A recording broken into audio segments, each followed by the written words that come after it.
Hey, thanks for joining me at the Creativity Cave. I have a very cool project to show you today. I hope you don't mind my excitement because I came up with this a couple days ago and I've been just super thrilled to share it with you. So I hope you like it as much as I do. It's a really simple watercolored background just using your ink pads and your aqua painter. And I combined it with some of our new products from the Holiday Catalog, and I think you are just going to go crazy for it, just like I did. So let's not wait and get started. Yay! All right, everybody, let's get started. I could not be more excited to show you today these projects. They really are adorable. It's a simple watercolor technique. It's really easy and quick to do. So I've got a Christmas, a snow, and a fall. Let me pull these away and I'm going to focus on my fall themed card. And all I'm doing is working with a piece of watercolor paper. It's a little thicker and it is made for working with water. So it's great to use with this technique. I'm using an aqua painter, pardon me, as well as 3 colors of ink: Rich Razzleberry, Old Olive, Tangelo Twist. So let me show you what I do. I'm just going to squeeze my ink pad to the lid. When I do that, I get color in the lid, which is what I'm using as my ink.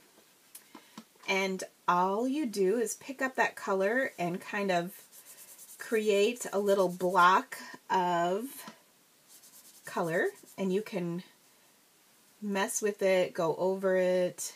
I like to keep it kind of uneven so that it looks, you know, watercolory, not just like a solid blotch of color. I think that's kind of the allure of watercolor, and you know, when you do fancy things like that, people will think you're actually an artist and not just a little stamp crafter, because truly this is my form of art. Now, I'm going to switch colors. All I do is take my water pen, my aqua painter, and go over it a few times on this is just a piece of scrap paper, and once it runs clear, then you can pick up the next color. We've got Rich Razzleberry here. Again, squeeze my lid to my pad. The color is in here ready to go for me. Again, another thing that is great about this, of course, is there's no spilling. I tend to be messy. In fact, if you could see the shot outside of, or the space outside of my video shot here, it's filled with stuff. And this is just so great because you don't ever have to worry about spilling on anything. Okay, so one more thing I want to point out. I'm coloring in, but I'm not touching the one before. And the reason for that is the colors will blend and run together, and generally you might not want that. In this, you know, with what we're doing here, that might not look good. In fact, when I come up to my next color, I think we can all agree they would look bad mixed together, like some kind of icky brown. No one likes icky brown unless you want it to be. I don't know. Okay, so there's that.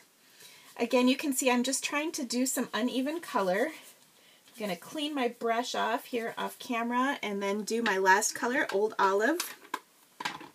And I think the fun thing about this is playing with different color combinations. I've actually done a few, and I'll show you some more besides just those cards. But this is just so easy. I mean, you don't need any professional artistic talent. I think that's what I like about stamping too, is it makes just regular people who want to do something creative not have to be artistically inclined or creatively gifted. You can just mess with colors. But look at that, it's so pretty and vibrant. And you can see it does dry just a hair lighter than the color you put on there. So just keep that in mind when you decide how much to put on. Now the last thing, or actually let me show you. Here's a couple other color combinations I was working with. Here's a pretty one for fall. Actually, that would look great on this card as well. Here's some more summery spring happy colors. Just so fun to do. Now, all of these will be on my blog so that you can check them out and see the individual pictures. Now, to finish this card up, first of all, I want to let this dry real well. Then I want to add some things. So these are some new products from the Holiday Catalog. I've got the Lighthearted Leaves stamp set, which has these beautiful leaves. They're sort of Zen-tangled, if you have noticed that's such a popular thing lately. I also have the coordinating framelits, which are actually in the big catalog. The maple leaf is missing that I used here because I had it out to cut. And then I also have these little wood accents called Into the Woods. There is the chevron one that I used, the acorn, and a little leaf. These are just so stinking cute, and they add just a nice little touch. And they're real flat, so they'll mail just fine. And you can attach them with just a glue dot, so that's no big deal. Now, my favorite thing on here has to be the Grateful. That comes from another set of framelits. This one is in the mini catalog. It's called Seasonal Frame Thinlits. Yes, that's right. And I used the Grateful right here, which you can see I cut out with some gold glimmer paper, and then I stamped my leaf on some vellum cardstock. As you can see right here, it is gorgeous. So pretty on that vellum. This one is wet, so I'm not going to touch it, but I cut that one out. It's nice and dry. And it looks so pretty over this vellum. Now the trick is putting the leaf on so that you don't see the adhesive underneath.